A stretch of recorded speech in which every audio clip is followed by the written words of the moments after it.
jalan-jalan ke desa wisata. Beli keripik sebanyak 5. Kita ngoprek cari solusi bersama agar studi tur dan wisata berjalan seirama.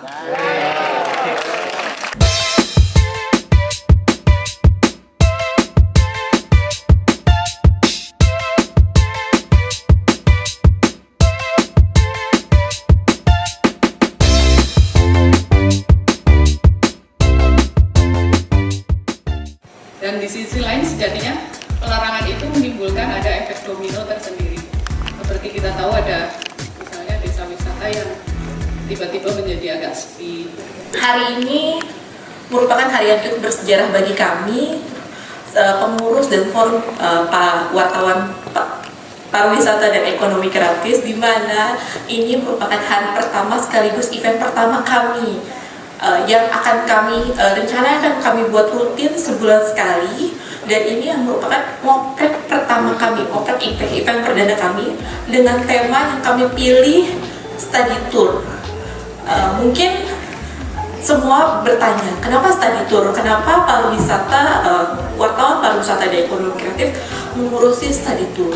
Karena ini mungkin terkesan ranahnya pendidikan, tapi di balik itu, di balik bungkus pendidikan itu ada sebuah industri, yaitu industri pariwisata yang terdampak dan dia merupakan terlibat secara langsung maupun tidak langsung.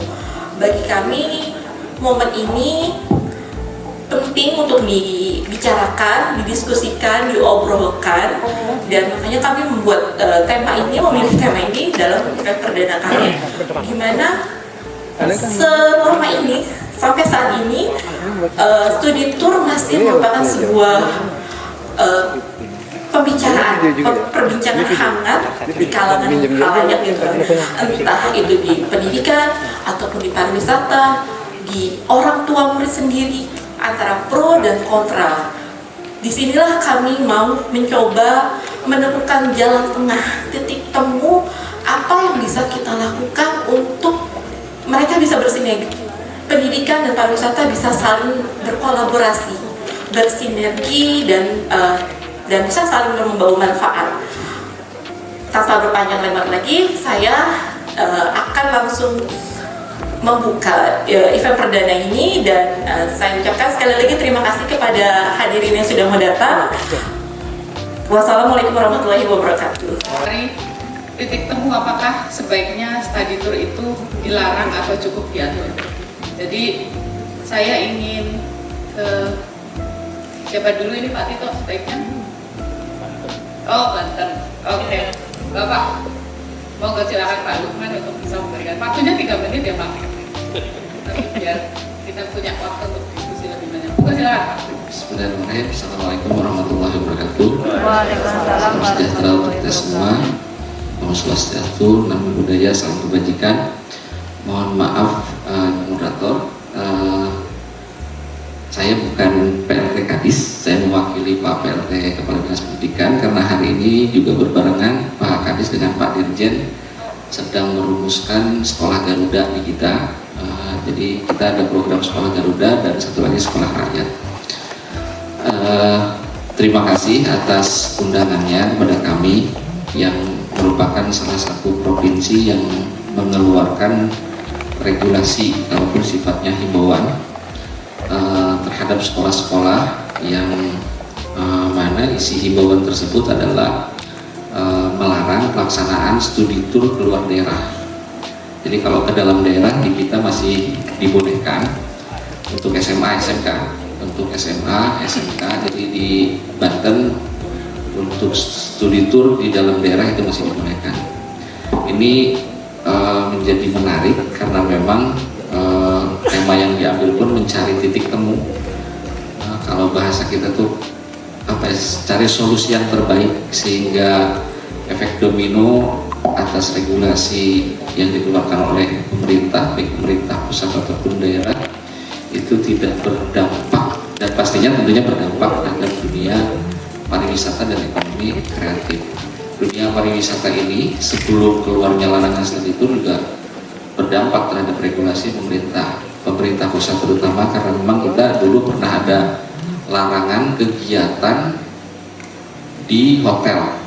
Nah, ini juga berdampak terhadap dunia hotel, terutama di Banten, karena selama ini rata-rata okupansi hotel di Banten itu bisa terisi oleh kegiatan-kegiatan dari pemerintah provinsi atau pemerintah kabupaten kota. Kemudian seiring waktu juga kita terserang COVID, kemudian juga hari ini di beberapa daerah dimotori oleh Gubernur Jawa Barat yang pertama kali melarang banyak terlaksananya studi tour itu yang dilatar belakangi oleh terjadinya kecelakaan. Nah, di kami di Banten pun sama sebetulnya, karena memang secara filosofis memang banyak sekali pengaduan-pengaduan yang datang ke kami, ke Dinas Pendidikan dan Kebudayaan Provinsi Banten, berkaitan dengan pelaksanaan studi tour itu sendiri.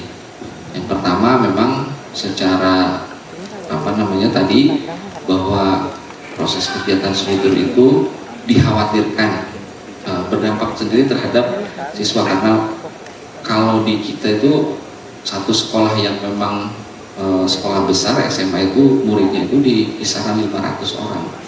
Kalau 500 orang itu berangkat studi tour kan tidak terkontrol dalam proses pelaksanaan studi tour. Khawatir kan terjadi sesuatu, anak tidak terkontrol, malamnya tidak terkontrol oleh pembinanya lah. Nah, ini khawatir jadi hal-hal yang tidak diinginkan oleh kita. Di samping juga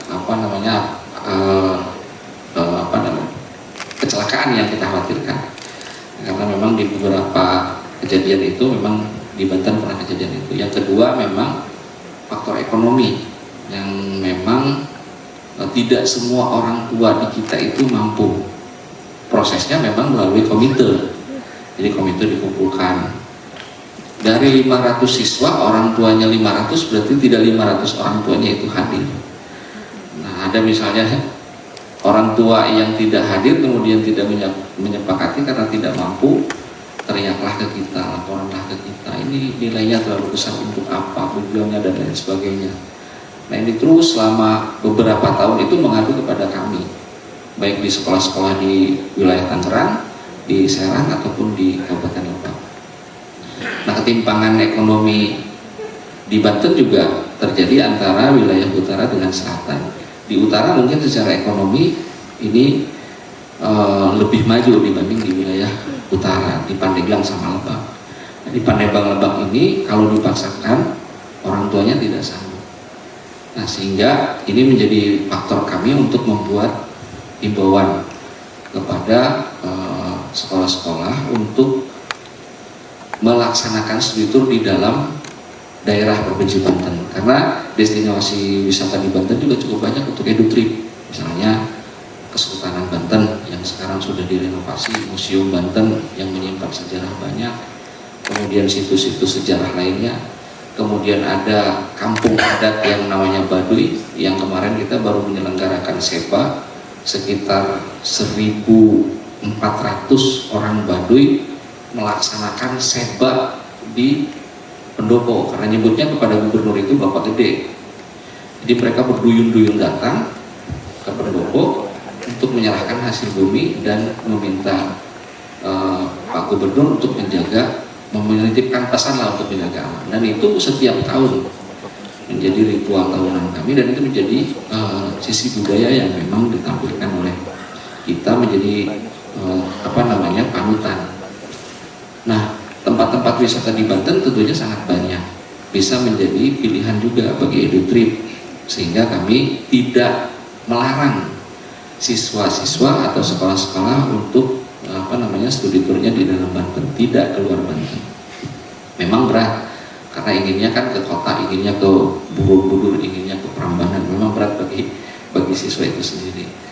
Nah, itu landasan filosofis, kemudian faktor ekonomi, faktor keamanan siswanya juga. Banyak kejadian juga ketika di dalam studi tour tidak terjaga oleh gurunya, banyak kejadian siswa misalnya minum-minum, terjadi pelecehan dan sebagainya, itu tidak terkontrol. Sehingga setelah pulang itu bukan malah happy gurunya, malah mendapatkan masalah dan persoalan dari orang tuanya. Nah ini yang memang menjadi kekhawatiran kami dan menjadi latar belakang sehingga kami membuat himbauan dari Dinas Pendidikan kepada sekolah di bawah kewenangan kami, SMA, SMK, se-Provinsi Banten. Itu saja mungkin. Terima kasih. Baik, terima kasih Pak Herdi. Pertanyaan yang meriah untuk Pak Herdi. Maaf tadi Pak salah manggil ya, Pak Herdi ya Pak ya. Oke. Jadi faktor keselamatan, faktor keamanan dan faktor ekonomi ya Pak. Bentuknya imbauan ya Pak ya, surat imbauan. Oke Pak Tito, kita ke siapa lagi? Pak Satriawan. Monggo Bapak untuk disampaikan perspektif. Ya, terima kasih. Juga ya Pak. Gimana Bu? 3 menit. Oh siap. Bismillahirrahmanirrahim. Assalamualaikum warahmatullahi wabarakatuh. Selamat sore, salam sejahtera untuk kita semua. Perkenalkan Bapak Ibu, saya Pak Satriawan Salim sebagai Koordinator Nasional P2G Perhimpunan Pendidikan dan Guru. Iya, terima kasih. Saya kasih pantun juga boleh ya? Oh, boleh Pak. Oke, Elvi Sukaisi bukan saudaranya Pak Haji Abdul Latif. Oh, cakep. Terima kasih saya ucapkan untuk Kementerian Pariwisata dan Ekonomi Kreatif. Oh, ganti. Saya nggak baca itu. Oke, tapi usaha Pak Guru dihargai lah ya. Ya, pastinya Pak. Baik, terima kasih Mbak Moderator.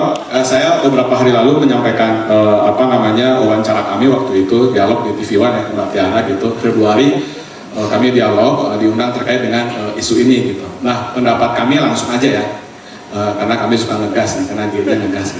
Yang pertama adalah terkait dengan pembelajaran yang namanya studi tour atau studi wisata itu ada dua Pak. Ada studi tanpa tur, ada tur tanpa studi. Yang mau larang yang mana? Harus jelas dulu. Nah, bagi kami sebenarnya dua hal ini adalah bentuk dalam konteks pendidikan namanya outdoor learning. Itu ada, teorinya ada. Mau di Cina, mau di Eropa, Finlandia, nggak usah jauh-jauh, Singapura, Australia itu ada. Pembelajaran luar. Jadi secara akademis itu basisnya jelas secara pedagogis. Apa namanya tadi? Outdoor learning itu. Kenapa ada pembelajaran luar ruang? Karena banyak riset menunjukkan di jurnal-jurnal pembelajaran di kelas itu menjemukan. Apalagi aktivitas di sekolah di kelas hanya ngerjain LKS. Setiap pertemuan LKS. Sehingga anak-anak itu ingin ada proses pembelajaran yang memberikan pengalaman belajar yang relevan bagi mereka dan kontekstual Bapak Ibu. Nah, pembelajaran yang kontekstual dan relevan itulah oleh sekolah kemudian dijawab dengan kegiatan outdoor learning atau outing class. Nah, persoalannya kemudian skemanya bisa dua Bapak Ibu, gitu ya. Ada namanya tadi studi tanpa tur, ada yang namanya tur tanpa studi. Nah, yang sebenarnya banyak keluhan yang sifatnya bukan akademis, yang membebani orang tua dan tidak masuk ke dalam kurikulum, yaitu apa? Tur tanpa studi. Kadang-kadang oleh media, oleh masyarakat itu yang disebut dengan studi tur, padahal itu studi tour gitu. Ya kan? Turnya panjang. Acaranya sebenarnya tur, bukan studi, karena nggak ada risetnya, nggak ada field tripnya gitu, nggak ada observasi dan seterusnya. Nah, kami di P2G memberikan rekomendasi waktu itu kepada dalam dialog itu dengan Pak Wakil Menteri Pendidikan gitu. Dan satu irama, makanya Kemdikdasmen sekarang tidak memberikan larangan sebenarnya. Larangan itu adanya di Pemprov atau Pemda gitu kan ya. Itu yang pertama. Nah, yang kedua, jadi harus kita bedah dua hal ini. Mana itu klasifikasi studi tanpa tur, mana itu tur tanpa studi. Bagi kami yang namanya studi ya kan tanpa tur, apapun istilahnya, field trip boleh. Di tempat saya setiap tahun ada field trip ya kan, dan itu masuk ke pembelajaran berbasis project dan orang tua sepakat semuanya gitu ya. Saya pikir ini dalam rangka outdoor learning tadi itu bagus, memberikan pengalaman belajar yang kontekstual dan relevan, bahwa yang namanya laboratorium hidup itu ada di dalam masyarakat dan alam, bukan hanya di dalam sekolah, apalagi sekolahnya misalnya secara fasilitas terbatas. Dan pendidikan itu kita memfasilitasi kebutuhannya anak, Bapak Ibu. Persoalannya kemudian, nah baru diskusinya di sini, apakah yang namanya studi tanpa tur tadi itu diatur boleh ke luar provinsi atau di dalam provinsi? 2024 ya kan, Dinas Pendidikan Provinsi Jabar sebelum KDM jadi gubernur itu sudah mengeluarkan aturan Pak, membolehkan tetapi hanya di Jawa Barat. Saya orang Bogor, ya bolehlah ke Tasik, Kampung Naga gitu ya, kemudian bolehlah ke Garut gitu. Tapi dalam perkembangannya banyak daerah-daerah mengeluarkan surat edaran dari Kepala Dinas Pendidikan maupun Kepala Daerah melarang langsung Bu. Kami tidak setuju kalau langsung dilarang tadi. Ini sama saja kita tidak memfasilitasi kebutuhan belajar anak.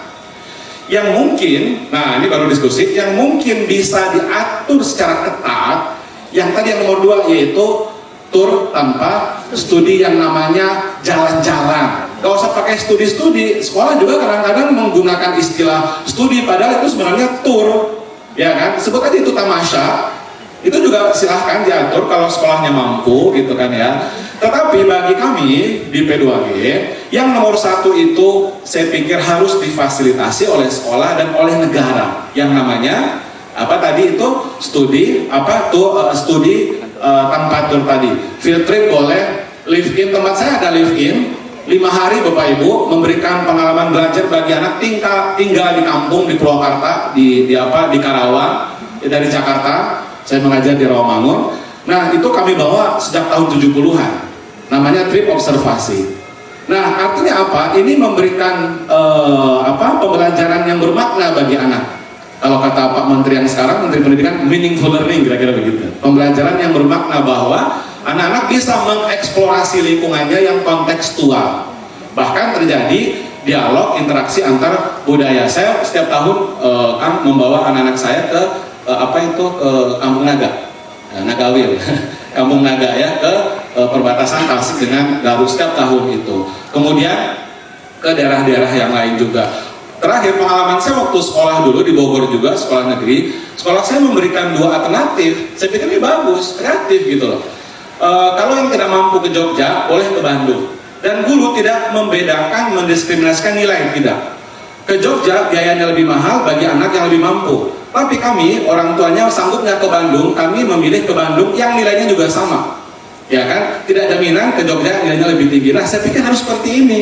Jadi jangan langsung dilarang sedemikian rupa gitu ya, apalagi melarangnya termasuk di daerah sendiri juga dilarang. Nah, itu justru anak-anak akan asing ya, akan teralienasi dengan dirinya sendiri gitu. Jadi kami dari P2G sepakat bahwa ini harusnya diatur, tidak boleh dilarang dan harus ada klasifikasi yang 2 tadi. Nah, sebagai penutup yang terakhir, setelah diatur, apanya yang diatur? 1, ya kan, guru pembimbingnya, karena betul kata Pak Kepala Dinas tadi, itu doakan ya, untuk Kepala Dinas 500 anak, gurunya hanya 10, terjadilah mohon maaf kecelakaan. Apakah dengan adanya pendampingan dari aparat tidak akan kecelakaan? Terjadi juga tetap Bapak Ibu. Kemarin di Sidoarjo itu terjadi kecelakaan, padahal itu sudah pakai mobil atau polisi gitu. Nah, jadi rider dan truk polisi. Jadi saya pikir harus jelas 1 tadi ya, tenaga pendamping. Yang kedua adalah kesehatan keselamatannya, dan itu harus betul-betul maksimal totalitas, harus didampingi oleh aparat. Saya pikir kami begitu, pengalaman kami gitu ya. Nah, terakhir kalau orang tua nggak punya dana, disitulah peran negara. Saya pikir Pak Kepala Dinas boleh didiskusikan. Dana BOS itu sebenarnya bisa digunakan. Jangan mengatakan, oh karena ada kecelakaan, larang kemudian yang namanya studi tour gitu ya. Dan itu berdampak kemana-mana kan tadi. Nah, saya pikir negara harus hadir dengan apa? Dana BOS bisa dipakai untuk kegiatan yang namanya studi tanpa tur tadi, demi memberikan pengalaman pembelajaran yang bermakna dan kontekstual bagi anak-anak kita. Demikian, terima kasih. Assalamualaikum warahmatullahi wabarakatuh. Terima kasih Pak Satriawan. Jadi studi tanpa tur tanpa studi, dan ada risetnya ya Pak. Menarik. Nanti mungkin kita bisa kulik satu persatu isu ini. Kita lanjut ke Ibu Intan. Monggo dari perspektif Ibu untuk bisa disampaikan, sama waktunya 3 menit. Silakan Ibu. Assalamualaikum warahmatullahi wabarakatuh. Waalaikumsalam. Iya, kalau kami mengerti sepenuhnya latar belakang ataupun konteks yang tadi disebutkan ya, bahwa memang ada concern terhadap keselamatan, terhadap kenyamanan dan biaya dan sebagainya. Tapi kami juga percaya sebenarnya bahwa ini semua bisa dibahas dan seperti tadi Bapak barusan sampaikan juga bisa dibuat standarnya. Karena kembali lagi memang menurut kami anak-anak ini memang perlu belajar di luar kelas. Karena juga di samping belajar mengenai bidang studi tertentu atau kurikulum tertentu, ini sebenarnya juga mengajarkan mereka mengenai kemandirian, mengajarkan mereka mengenai bagaimana mengontrol dirinya selama ada study tour atau sebetulnya tadi ya field trip dan sebagainya. Nah, tinggal bagaimana kita duduk bersama merumuskan seperti apa sih sebaiknya ketentuan, kebijakan yang memang akhirnya bisa memberikan solusi terhadap semua concern-concern yang dimiliki oleh orang tua terutama. Taman Mini sendiri sebenarnya kami adalah salah satu destinasi atau mungkin bahkan kita bisa bilang destinasi edukatif yang berbasis budaya di Indonesia. Kami hanya satu-satunya yang budaya sebagai pembeda. Nah, kami melihat juga bahwa ini sebenarnya penting sekali, terutama untuk anak-anak usia dini terutama. Kenapa? Di tengah gempuran kebudayaan dari luar, kita tuh harus mengajarkan anak-anak kita, generasi muda, hey, kita itu sebenarnya rootnya Indonesia loh. Kita punya budaya yang namanya budaya Indonesia. Jadi kami bukan hanya sekedar tempat wisata, tapi sebenarnya kami tempat belajar budaya, kami tempat belajar sejarah, dan mengerti mengenai kebinekaan, keanekaragaman, kekayaan kebudayaan Indonesia. Kenapa? Karena di Taman Mini ada 33 anjungan daerah, ada 15 museum, dan ini semuanya bisa sangat sejalan dengan kurikulum pendidikan. Kemudian kita juga melihat ini sebenarnya juga salah satu cara bagaimana anak-anak berwisata di dalam negeri sesuai dengan kampanyenya Kementerian Pariwisata. Dan kita juga melihat anak-anak justru nggak perlu jauh-jauh loh, cukup ke Taman Mini bisa belajar mengenai misalkan Bali. Nggak perlu mereka berangkat ke Bali, justru menjadi salah satu solusi untuk belajar yang lebih efisien. Datanglah ke Taman Mini, ke Anjungan Bali, ke Anjungan Sumatera Barat tanpa harus naik pesawat ke daerahnya, tapi langsung belajar, oh begini ya sejarahnya, oh begini ya tradisi dan keanekaragamannya. Oh, saya bisa belajar tari kecak, saya bisa belajar mengenai sejarah kerajaan Minangkabau dan segala macam, dan mereka bisa langsung bereksperimen. Termasuk dengan museum, kita misalkan punya museum batik, mereka bisa belajar membatik, mereka bisa belajar sejarah batik dari semua tempat. Ada museum Science Center, museum Iptek, ini juga sangat dekat dengan materi pembelajaran di sekolah. Kemudian juga museum listrik. Jadi kita melihatnya justru dengan mereka melakukan field trip atau studi tadi ini memberikan kesempatan mereka melihat dunia luar lebih luas dibandingkan hanya pembelajaran di kelas. Dan kami percaya kalau memang ini ada semacam panduan atau policy yang memang ditetapkan bahwa untuk melakukan field trip sebaiknya standar transportasi, standar keselamatan, perbandingan pendamping dengan siswa, kemudian juga materi field trip yang dikurasi. Jadi nggak hanya datang jalan-jalan bebas, enggak, tapi misalnya dikurasi, di mana sebenarnya kami juga melakukan itu dalam satu hari, misalkan mau kemana aja. Kemudian banyak juga sekolah yang bawa misalkan kayak LKS, jadi mereka mengisi. Nah ini kami melihatnya justru ini adalah satu kesempatan besar untuk anak-anak Indonesia mengenal budaya dan keragamannya sejak dini. Jadi itu pendapat dari Taman Mini Indonesia Indah. Terima kasih. Terima kasih Bu Intan. Banyak yang punya kenangan di Taman Mini sebenarnya ya. Ini teman-teman wartawan juga ada ya. Masa lalunya di Taman Mini ya, Bu ya. Jadi memang ketemu jodoh di sana Bu. Mantap. Baik, siapa lagi ini? Kita persilakan. Pak Sugeng. Oke, silakan untuk 3 menit waktunya sama seperti yang lain. Monggo dipersilakan. Terima kasih untuk kesempatannya. Bismillahirrahmanirrahim. Assalamualaikum warahmatullahi wabarakatuh.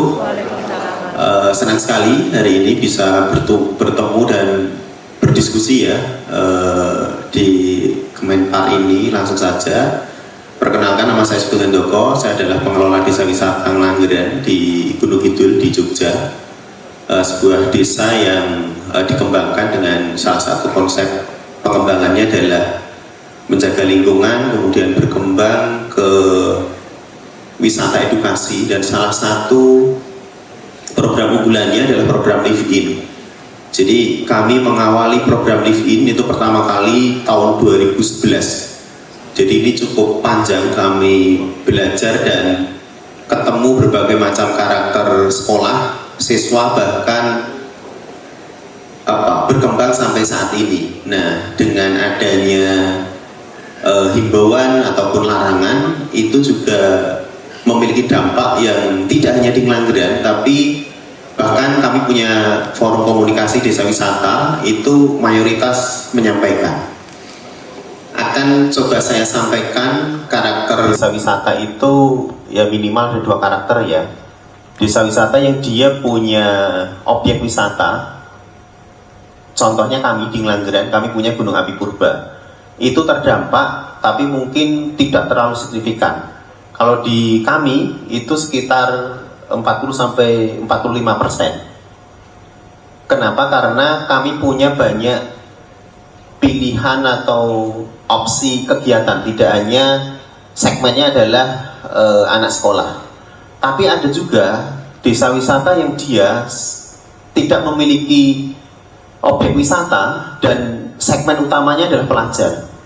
Bahkan yang curhat ke saya itu turun sampai 70-75%.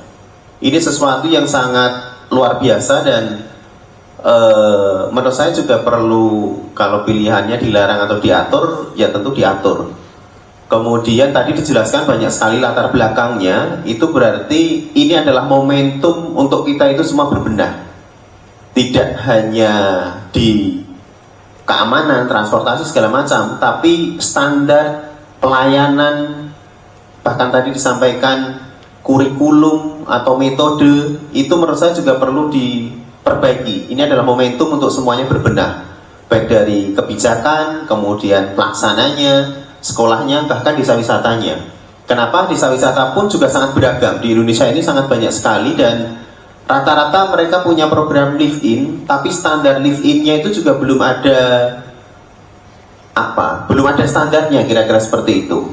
Rata-rata sekolah yang dia sudah percaya di sebuah desa wisata itu biasanya itu akan berkelanjutan.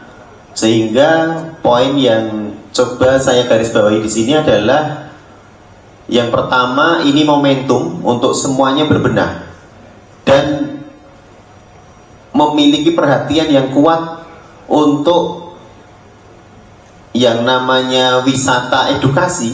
Itu adalah sesuatu yang manfaatnya jauh lebih besar. Tapi tantangannya yang muncul di permukaan itu adalah sesuatu yang negatif. Pernah nggak sesuatu yang positif itu dimunculkan di permukaan? Sebagai contoh gini, saya itu mengalami sendiri, pernah ditelepon salah satu orang tua siswa, itu berterima kasih karena anaknya berubah. Dia berubah lebih menghargai makanannya. Kenapa? Karena dia tidak membuang lagi nasinya. Ketika di desa wisata, itu kita ajari bagaimana membuat nasi dari nanam, berproses, kadang gagal, numbuk, gatelen, segala macam, itu prosesnya panjang.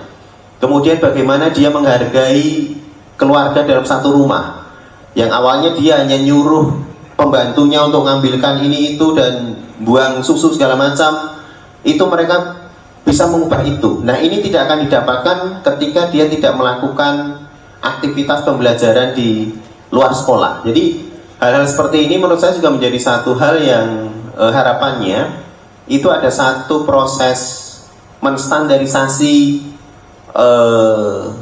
proses dari mau berangkat dari sekolah sampai dia pulang lagi.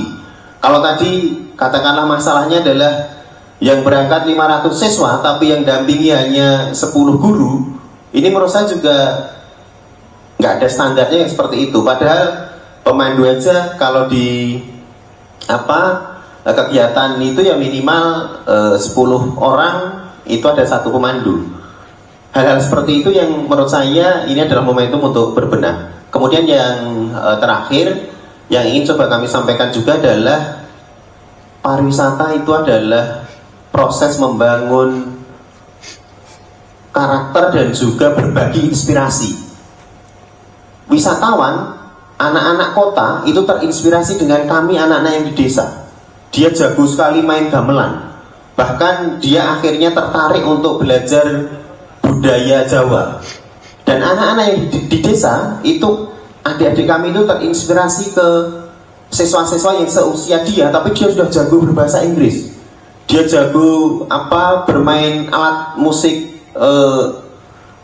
gitar segala macam, sehingga itu akhirnya pariwisata tidak hanya sebatas senang-senang, tapi proses berbagi inspirasi, dan yang kita itu beragam. Bayangkan ketika semuanya itu dilarang, akhirnya orang itu hanya egois. Kalau istilahnya kayak katak dalam tempurung. Jadi dia itu merasa paling ganteng karena nggak pernah melihat yang lebih ganteng, atau dia merasa paling sengsara karena nggak melihat ada yang di bawahnya. Jadi ini perspektif kami, satu hal yang harapannya ini adalah momentum untuk berbenah secara bersama-sama. Mungkin itu sebagai pematik diskusi, Pak Nur. Oke, terima kasih. Tepuk tangan semuanya yang meriah. Ya betul Pak, setuju Pak. Kita yang orang desa itu kadang kita kasihan ya melihat anak-anak sekarang ya. Jadi mereka, terutama yang tinggal di kota-kota besar itu sibuk dengan gadget, sementara dulu kita sibuk bermain di luar dengan teman-teman kita sampai malam, sampai disuruh pulang nggak mau. Dan bahkan mereka tidak tahu seperti apa bentuknya ayam. Itu banyak yang mengalami seperti itu. Baik, jadi ini adalah momentum untuk berbenah seperti tadi Pak Sugeng sampaikan. Dan yang terakhir, Pak Tito kita undang Pak Doni atau Mas Doni karena masih muda, jadi saya agak aja ya. Mas Doni untuk bisa menyampaikan perspektifnya selama 3 menit. Moga silakan Mas. Selamat sore Bapak Ibu narasumber, mohon izin Bapak Ibu hadirin semuanya. Saya Doni, saya Managing Director Adonta Education. Prolog saya tadi dicolong sama Pak Satriawan. Jadi benar, saya setuju bahwa ada studi tanpa tur, ada tur tanpa studi. Nah, kebetulan kami adalah operator studi tanpa tur. Kami adalah study tour operator dalam arti sebenarnya. Jadi ada segmen industri yang pelaku-pelakunya seperti kami. Jadi kalau studi tanpa tur, kalau kita ambil kata turnya, operatornya adalah travel agent. Lalu kalau studi tanpa tur, meminjam terminologinya Pak Satriawan, operatornya adalah seperti kami, study tour operator. Yang dimana program perjalanan pendidikannya isinya 90% pendidikan, hari terakhir jalan-jalan ke kota, pulang. Jadi itu yang kami lakukan. Jadi ternyata di Indonesia ini ada satu segmen industri yang cukup lumayan niche, kecil playernya, tidak banyak, tapi itu yang kami lakukan. Study tour operator. Kami education agent yang tidak melakukan rekrutmen. Kalau Bapak Ibu tahu education agent, mereka melakukan rekrutmen, rekrut anak-anak SMA, kuliah di luar negeri, dan lain-lain. Tapi ada education agent kayak kami yang disebut study tour operator yang melaksanakan perjalanan pendidikan yang secara literal memang belajar. Senin sampai Jumat belajar isinya, Sabtu sedikit jalan-jalan, minggunya pulang. Sehingga ada program-program perjalanan yang kami jalankan di sekolah. Itu kadang-kadang peminatnya sedikit karena waduh belajar isinya ya ini semuanya, kerjasama sekolah, universitas, industri visit dan lain-lain. Itu yang kami lakukan, sehingga ini kesempatan yang baik untuk saya sedikit memberikan pendapat apakah dilarang atau diatur. Saya pikir pada fondasinya harus dilakukan pemisahan dulu. Jadi saya cukup lumayan setuju dengan Pak Satriawan. Mungkin ada pemisahan antara travel agent lalu dengan study tour operator dalam arti yang sebenarnya, gitu ya mungkin. Tapi saya setuju juga dengan Bu Intan bahwa dalam konteksnya pelarangan yang dilakukan oleh Provinsi Banten, Provinsi Jawa Barat dan beberapa provinsi lainnya, kita tentu mengerti konteksnya karena kejadiannya real di lapangan, ada kecelakaan dan lain-lain dan lain-lain. Kalau boleh selangkah lebih maju, mungkin saya mau sharing beberapa benchmark yang kita tahu di beberapa tempat atau beberapa negara yang sudah melakukan regulasi tentang spesifik tentang study tour, tidak tourism saja tapi spesifik tentang studi tournya. Kenapa? Karena kami selain melaksanakan study tour domestik, kami sebagian besar pekerjaan kami melakukan study tour ke luar negeri, globally gitu ya. Jadi kalau boleh sharing, Bapak Ibu narasumber mohon izin dan Bapak Ibu hadirin yang ada di sini, ada beberapa yang mungkin kalau memang kita setuju ini mau diatur, ada beberapa benchmark yang kita bisa pakai. Mungkin kategorinya ada 3 menurut saya. Yang pertama pasti regulatory compliance, yang kedua mungkin risk management, lalu yang ketiga yang paling penting academic value and treatment. Nah inilah yang membedakan. Poin ketiga menjadi sangat penting. Saya masuk ke poin ketiga dulu secara cepat. Poin ketiga menjadi sangat penting. Kenapa? Karena treatment sebuah travel agent dengan kami study tour operator yang menghandle student, pelajar akan sangat berbeda. Travel agent kalau landing di satu tempat, dia akan menghemat waktu biar nggak bayar hotel 1 malam itu meskipun landingnya subuh, tembak dulu beraktivitas agar harga programnya bisa lebih efektif. Kalau kami tidak, wah ini student udah landing, orang tuanya nggak mungkin mau dia capek, pasti masuk dulu ke hotel, istirahat dulu, baru kami berkegiatan. Treatmentnya berbeda. Ada academic value atau academic treatment yang kita berikan, regulatory compliance dan risk management. Saya langsung pakai contoh. Kami 2 tahun terakhir menerima melakukan bukan hanya outbound kunjungan melakukan study tour ke luar negeri dengan sekolah-sekolah, tapi kami mengatur kunjungan study tour dari sekolah luar ke Indonesia. Karena setiap kali kami mengadakan study tour ke luar negeri, kami mengajak mereka, ayo dong mengunjungi Indonesia. Karena Indonesia sekarang sudah sangat lebih baik gitu ya, baik dari kualitas pendidikannya maupun kualitas tempat-tempat wisata edukatifnya. Contohnya, saya ada satu sekolah dari Western Australia, dari Perth yang akan datang di bulan Oktober, berkunjung ke Jakarta, Surabaya, dan Bali selama 12 hari. Yang mereka lakukan adalah mereka mengirim 2 orang datang saya belum dapat tanggalnya, di Juli melakukan regulatory compliance dan risk assessment. Program 12 hari yang kami submit ke sekolah tersebut diterima, kami menang tendernya, tapi di situ tertulis pending risk assessment dan regulatory compliance. 2 orang ini akan datang, lalu dia akan run through itinerary-nya. Kunjungan ke museum ini, oke, tempatnya seperti apa, emergency exit-nya di mana, penginapan anak-anak saya di mana, rumah sakit terdekat ada di mana. Naik kereta itu berapa lama? Kalau misalnya 8 jam, dia akan misalnya 6 jam ke 9 jam ke Surabaya misalnya, terlalu capai, akhirnya diganti jadi pesawat. Rumah sakit terdekat di mana, kepolisian terdekat di mana, dan lain-lain. Jadi ada regulatory compliance dan risk management yang dia taruh. Kebalikannya, ketika kami melaksanakan study tour ke luar negeri, saya ambil contoh 2 negara, mohon izin, ada Australia dan ada Jepang misalnya, yang paling banyak menjadi tujuan study tour, yang mungkin bisa menjadi bahan masukan Bapak Ibu, regulator, pelaku-pelaku atau Bapak Ibu di pemerintah provinsi. Misalnya saya ambil contoh secara simpel di Australia, yang tadi sudah sempat di-mention, ada rasio.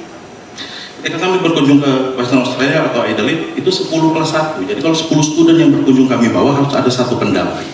Kalau 20 harus ada 2. Ada pengecekan atau tidak? Ada. Begitu sampai di sekolahnya ditanya pendampingnya yang mana, di mana, dan kami daftarkan. Nah, pendamping di sana ternyata ketika kami menjadi penyedia study tour, pendampingnya bukan cuma sekedar tour leader atau group leader. Ada working with children check yang harus kami submit dan lain-lain. Jadi ada regulatory seperti itu. Itu contoh kalau misalnya di Australia. Di Australia ada agent certification yang mereka pisah antara study tour operator dengan travel agent, travel operator. Mungkin hal seperti itu bisa menjadi masukan. Jepang lebih lucu lagi sedikit. Simple tapi kita pikir menarik banget. Jepang itu mewajibkan semua study tour operator, kalau memang dalam kaidahnya study tour operator, mempunyai translator lokal setempat yang berbahasa Jepang. Kita pikir, wah ini kayaknya tourism wise lah ya, biar ada local guide. Ternyata tidak, agar para study tour grup yang datang ke Jepang benar-benar mengerti peraturan Jepang, bahasanya nggak salah. Yang kedua, ada local operator yang harus kami submit. Jadi kalau kami mau bawa grup study tour ke Jepang, local operatornya harus kami submit ke kota setempat. Busnya dari mana, nginepnya dari mana. Mereka tidak akan menyetujui kalau tiket belum kami beli. Jadi benar-benar serius digarapnya, gitu ya. Lalu yang contoh-contoh seperti itu, itulah yang kami coba adopsi di sini. Mungkin kalau memang ternyata kita semua setuju, pemerintah bisa membantu, oke, kita regulate. Mungkin ini contoh-contoh benchmarking yang bisa jadi bahan masukan. Itu kali ya. Terima kasih. Baik, terima kasih Mas Doni. Menarik sekali Mas Doni. Jadi ternyata regulatory compliance itu yang penting ya. Dan seiring dengan itu, kami ingin sekali mendengar perspektif dari Ibu regulator ya di sini. Ibu Kiki, monggo waktunya kami persilakan 3 menit juga. Nanti kita akan perbanyak diskusi ya Bu ya. Monggo silakan Bu.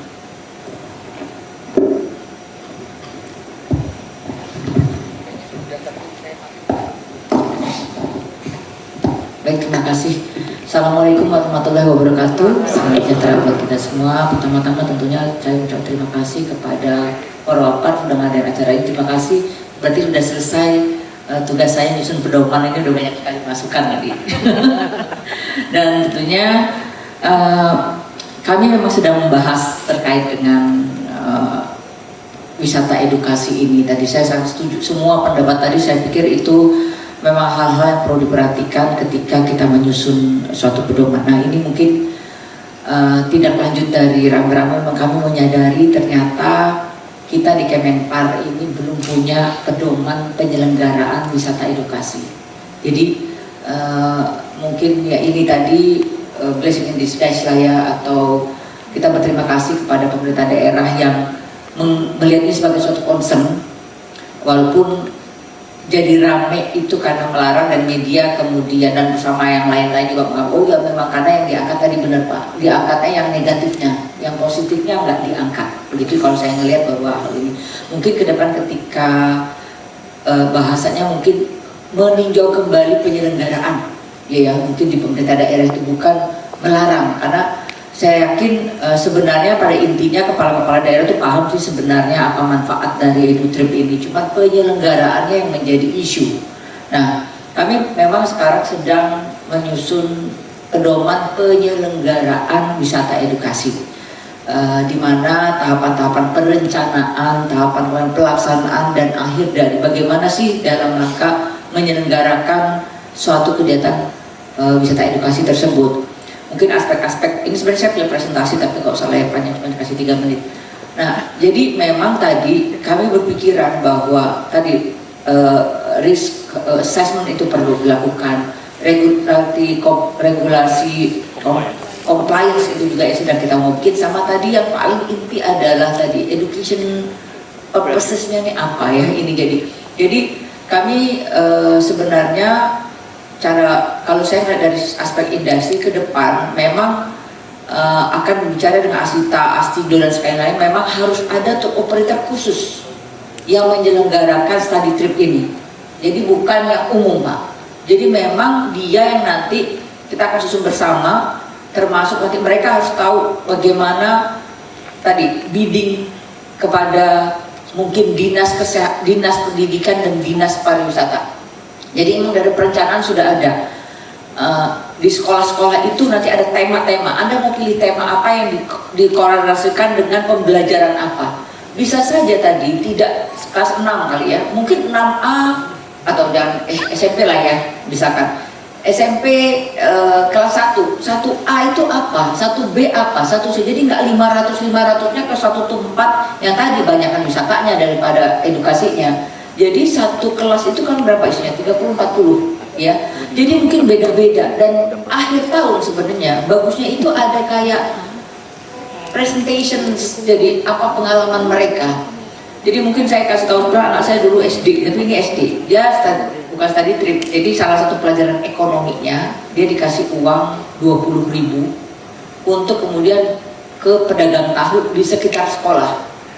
Di sana mereka bisa memanfaatkan 20.000 ini untuk membeli, dan kemudian mereka cerita kenapa kamu beli itu, gitu. Mau beli sayur, mau beli tahu, segala macam, diajak ke pasar sebenarnya. Nah itu sebenarnya tadi pembelajaran langsung ke lapangan. Jadi nanti beberapa hal kami membuat sedang menyusun nih. Terima kasih, nanti mungkin kami mengundang Bapak Ibu sekalian untuk lebih mematangkan, karena satu tour operatornya harus mempunyai, kami belum bisa bilang sertifikasi karena belum punya juga ininya ya. Jadi memang di-acknowledge oleh bersama-sama asosiasi dan pemerintah, dan ini Kemenpar. Kedua, dia itu mampu menawarkan program. Jadi ketika dia bidding misalkan di Bandung Kota Bandung atau Jawa Barat atau tadi Banten, ini ada dinas pendidikan, ini pun juga ada training Mbak buat dinas dan sekolah-sekolah. Jadi gurunya pun sebelumnya ketika tahap perencanaan itu juga diedukasi tugas mereka seperti apa. Kami lagi membahas mengenai itu. Dan terakhir, jadi isu-isu mengenai tadi ya bus yang harus jadi si tour operator ini yang akan menawar ini bus yang akan kami pakai sudah tersertifikasi segala macam keselamatannya. Ini harus sudah ada Pak. Jadi ini akan kita turun. Termasuk jadi isu yang agak menjadi ini juga adalah soal pembiayaan kan Pak. Karena di beberapa tempat ada yang tidak mampu, katanya jadi ya minder karena dia tidak mampu ikut. Orang tuanya terpaksa harus meminjam segala macam. Nah ini juga mungkin pembahasan lanjutan dengan pemerintah daerah. Sebenarnya tadi ada dana bos ya, kita bicara dengan kita juga sudah akan melakukan pertemuan dengan Kementerian Pendidikan Dasmen ya, dasar dan menengah, juga kemungkinan mungkin BPD ada CSR yang kaitannya dengan pendidikan begitu. Jadi ini pembangunan daerah itu bisa jadi mungkin subsidi sebenarnya, harganya mungkin 1 kalau dia mengunjungi 2 titik atau 3 titik dengan pembelajaran apa dan menginap gitu ya berapa hari, sebenarnya berapa sih harganya, itu tuh harus diakses bersama sama Dinas Pariwisata dan Dinas Pendidikan. Jadi memang ada 2 yang harus terlibat di sini. Nah tour operatornya ini nanti di bidding sama seperti saya yang disampaikan. Saya juga mendengar dulu tour operator kita kalau mau bidding di Singapura jadi untuk tour operator untuk bawa student-studentnya, karena kalau di Singapura itu dibayarin pemerintah dia studi turnya itu, dan mereka harus ke luar negeri.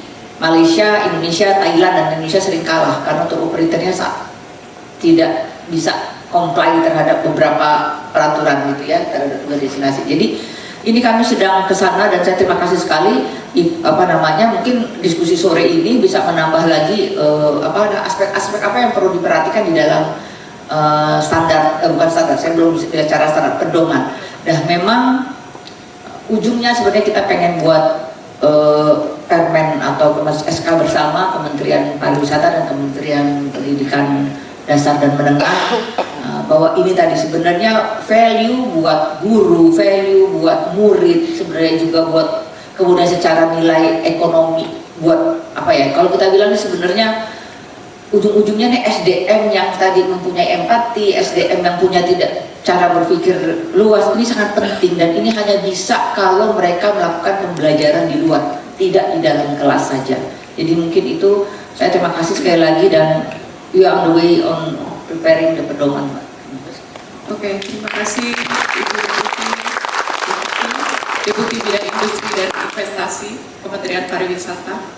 Jadi menarik sekali tadi apa yang disampaikan, ternyata pemerintah sedang menyusun sebuah pedoman penyelenggaraan wisata edukasi. Dan ini Bapak Ibu sekalian, saya pikir akan menjadi sebuah momen yang tepat untuk kita menyampaikan apa yang menjadi perspektif kita dalam kesempatan yang baik ini, agar kemudian bisa dicatat dan menjadi rekomendasi. Kemudian barangkali mungkin bisa menjadi masukan yang baik untuk pedoman yang sedang disusun oleh Bu Kiki dan tim. Saya memanggil Pak Tito untuk sekiranya bisa menjaring pertanyaan dari Bapak Ibu sekalian. Silakan Pak Tito. Ada langsung. Banyak nih. Mohon ada 3 nih saya catat. Oke. 1, 2, 3, 4. Mohon identitas dan afiliasinya. Baik, Assalamualaikum warahmatullahi wabarakatuh. Terima kasih atas kesempatan yang diberikan. Sebagai yang pertama nih, saya Rani, Pak, Bapak Ibu, dan berasal dari Asosiasi Travel Agent Indonesia (ASITA). Ini sebetulnya sudah beberapa kali ya kami dari ASITA memberikan masukan baik di tingkat daerah, kota, kabupaten, dan daerah dan provinsi. Sekarang alhamdulillah diundang di kementerian. Jadi untuk wisata industri, saya perkenalkan diri dulu bahwa saya juga adalah pelaku wisata industri yang cukup lama. Dari tahun 2010 saya sudah menghandle kunjungan ke pabrik-pabrik di Kabupaten Bekasi. Seperti kita ketahui bahwa Kabupaten Bekasi merupakan kawasan industri terbesar di Asia Tenggara. Sayangnya hal ini tidak terpublikasi dengan baik. Kita di Kabupaten Bekasi sudah sangat lama, banyak juga kita undang dari waktu zaman PLT Pak Dhani Ramdan juga kita sudah launching ya mengenai produk wisata industri ini, dan dari Kementerian Pariwisata juga ikut membuka saat itu. Tapi saat ini belum juga terdengar kabarnya Kabupaten Bekasi sebagai destinasi unggulan untuk wisata edukasi. Padahal itu penting sekali. Yang kedua adalah karena pasar kami yang datang ke kawasan industri itu tidak terbatas jarak, zona, dan lain sebagainya. Kami ada tamu dari Amerika, kami ada tamu dari Nigeria, kami ada tamu baru-baru ini ada dari kampus-kampus di Filipina yang sedang belajar mengenai halal food. Kami datang ke sana, kami handle. Artinya itu bukan cuma sekolah saja. Tapi apa yang terjadi? Mayoritas, kalau saya bilang saya menghandle 2.000 pengunjung setiap bulan, itu sudah sedikit, gitu. Nah, mayoritas dari mana mereka? Kalau boleh saya katakan jujur, mayoritas dari Jawa Tengah, Bu. Jadi Jawa Tengah. Jawa Tengah akan lebih memilih Bekasi karena dekat Jakarta, nanti bisa ke Taman Mini, ke tempat Ibu. Kemudian melihat Istiqlal, sholat di sana, dan lain sebagainya. Sehingga apa? Sorry to say gitu ya, maaf ya, mengatakan bahwa pelarangan untuk studi atau edukasi trade itu sebenarnya mencederai kecerdasan anak-anak kita, gitu, mencederai kecerdasan anak-anak kita. Kita tidak boleh loh, mereka hanya di daerahnya saja loh. Masalahnya potensi wisata atau potensi tempat belajar di daerah dia itu mereka udah nggak punya motivasi yang kuat gitu untuk mempelajarinya. Mereka lebih baik keluar. Jadi tidak seperti katak dalam tempurung tadi. Saya kan mengambil data waktu saya ngomong di provinsi, saya bilang saya mengambil data di Singapura, ya betul ya Pak, 70% biaya pembelajaran itu untuk luar ruang. Ya, mempelajari matematika, mempelajari engineering, mempelajari lain sebagainya, teknologi ya, sehingga bisa mereka dalam waktu singkat mereka bisa membuat robot gitu. Nah, di sini dengan mengkotak-kotakan wilayah ini menghalangi sekolah-sekolah untuk berani datang ke kawasan industri kami.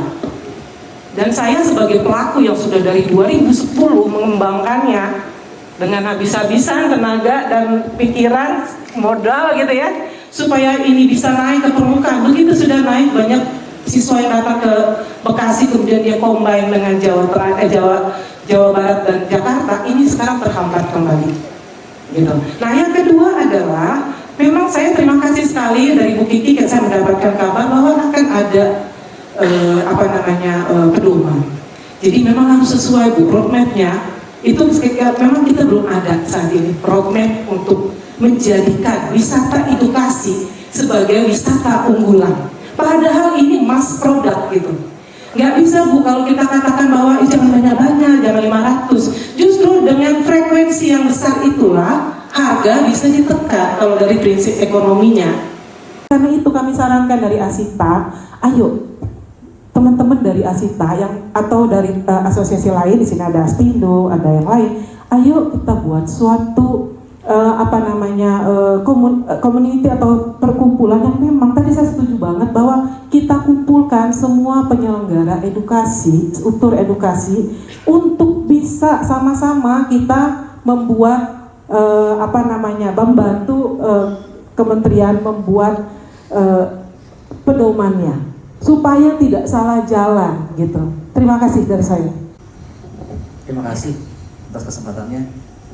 Nama saya Irwan Tamrin, saya founder dan CEO dari wisatasekolah.com. Kami adalah school trip organizer pertama di Indonesia. Jadi kami menyebutnya bukan travel agent atau tour operator, tapi kami school trip organizer. Ada namanya Biro Perjalanan Wisata, ada namanya agent perjalanan wisata. Itu semua ada di Undang-Undang 2009 Pak, tentang kepariwisataan. Jadi saya paham itu. Saya memutuskan bergabung menjadi Biro Perjalanan Wisata, tapi saya menggarisbawahi walaupun produk kita adalah education, kami lebih banyak turnya. Kalau Pak Doni menggerakkannya di dalam ruangan, itu boleh, ranahnya pendidikan. Tapi kalau ada perjalanan dari titik A ke titik B, itu udah definisi wisata Pak. Itu harus tour operator. karena nanti akan disemprot nih sama Sita. Nggak bener tuh, gitu ya Bu. Nah, terima kasih juga Bu Kiki, 2 minggu ini saya intens dengan tim Bu Kiki untuk kita berkolaborasi membuat pedoman. Nah, satu yang perlu saya tekankan Bapak ke pihak dari pendidikan dan juga dinas, kita tarik mundur dulu. Ini sebenarnya study tour ini atau study tanpa tour itu penting atau tidak? Karena kalau nggak penting, ngapain kita bikin pedoman?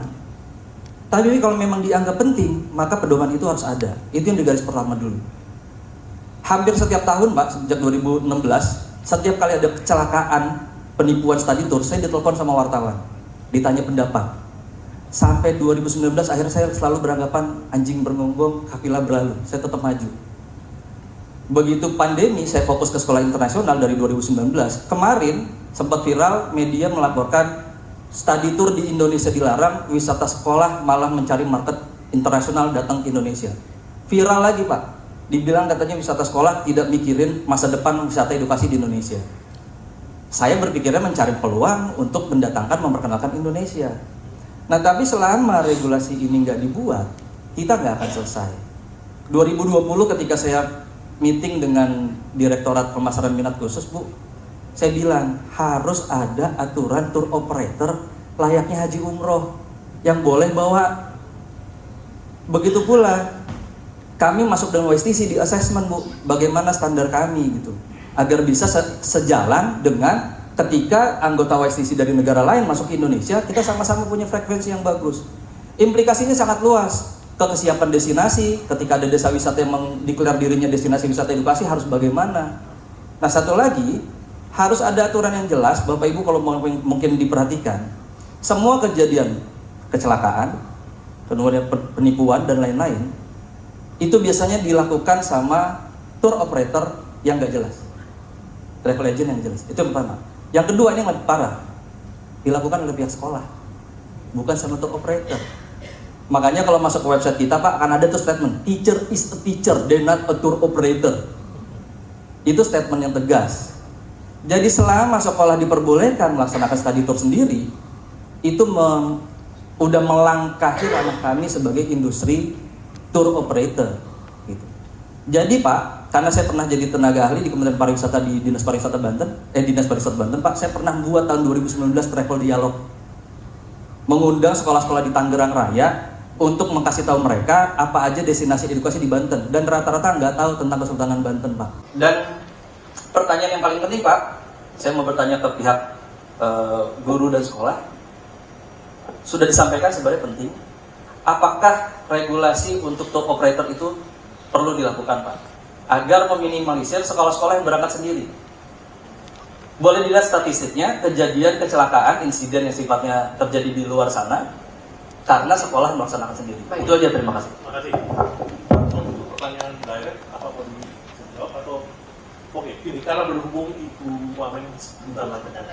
Ada satu pertanyaan terakhir dari rekan saya. Mungkin karena suruh singkat, saya tanya ke Bu Intan, saya Bobi dari patadiri.id. Saya tertarik soal tadi Ibu bilang, misalkan orang pelajar-pelajar di Jakarta nggak usah ke Bali atau ke lain-lain, cukup ke Taman Mini. Coba selama ini saya tahu ya, mungkin kalau TMI itu lebih banyak jualannya keluarga misalnya Bu ya, itu mungkin bersentuhan dengan dengan anak-anak sekolah. Baik Taman Mini sendiri atau Injourney ataupun Injourney Destination Management belum secara spesifik soal wisata edukasi. Karena tadi bilang kan bisa datang ke anjungan-anjungan yang ada. Jadi kebanyakan misalnya acara, misalnya kalau kemarin ulang tahun ya cuman narik pengunjung aja, siapapun dia boleh datang ke Taman Mini. Jadi belum ada wisata yang menarik ini, wisata edukasi. Jadi saya boleh tanya nggak ya, ada nggak strategi dari TNI untuk supaya wisata edukasi ini seperti tadi kata Bu Kiki ini, orang nggak perlu jauh-jauh ke Bali, jadi di jalannya. Karena saya akui bahwa TMI itu memang luas dan bisa 33 juga tadi. Terima kasih Bu. Bisa dilanjutkan 5 menit Bu, jawab pertanyaan dari peserta tadi. Kemudian setelah itu kita lanjutkan sama closing statement atau penutupan keynote speech dari Bu Wamen. Jadi saya pikir kalau berbicara outdoor learning itu kebutuhan, Mas. Itu kami punya keyakinan itu, bahwa pembelajaran luar ruang itu adalah kebutuhan pembelajaran bagi anak, dalam rangka memberikan pengalaman belajar yang berdiferensiasi bagi anak, bahwa kalau kata Ki Hajar, tempat belajar itu dimanapun, guru itu kepada siapapun. Nah, dengan konsep ini itu menjadi sebuah kebutuhan yang namanya belajar di luar ruang. To arrange an education trip, kalau tidak mau pakai kata tour ya, meminjam terminologi bahasa Tirawan tadi, education trip, then we can discuss. Kita bisa discuss. Mau ngomong dari segi apa? Academic treatment, komponen travelnya, enggak juga, karena komponen perjalanan, kalau itu saya setuju. Akomodasi, transportasi, wisata edukasi, dan lain-lain, catering, tempat makan, hotel, dan lain-lain, gitu ya. Ada nggak pak-pak itunya? Ada. Jadi mungkin saya bisa memberikan pandangannya kira-kira seperti gitu. Kayak misalkan Kinderfield ada beberapa sekolah, atau misalkan kemarin kita habis MOU dengan sekolah alam yang punya 5 sekolah. Kemudian ada juga beberapa sekolah-sekolah lainnya yang memang satu grup kita berikan special package. Nah, ini memang kita bergeraknya tidak lewat iklan luas, tapi bergeraknya lewat tim sales dan marketing kita. Kita sendiri punya paket, bahkan kita punya paket yang termasuk transportasi. Kita punya kerjasama kolaborasi dengan Bluebird dan juga Transjakarta. Nah, jadi karena kita menyadari bahwa memang ini diperlukan. Dan kita juga punya program-program yang dikurasi. Jadi ada program untuk kelas 1 dan sampai kelas 3 SD, harganya berapa? Program untuk kelas 4 sampai kelas 6 SD, harganya berapa? Nah, ini kita mencoba membuat ini semua. Karena kita banyak sekali, dan kita kerjasamanya juga dengan Jagat Satwa, dengan museum, dengan anjungan. Kita mengkurasi programnya, sehingga kita berharap memang anak-anak ke sana itu mendapatkan sesuatu. Taman Mini sendiri ada beberapa museum yang kita berikan gratis untuk masuk. Contohnya Museum Indonesia, Museum Pusaka, Museum Batik, itu semuanya masuk dengan gratis. Jadi paling enggak dengan 25.000 saja, itu mereka bisa belajar banyak hal.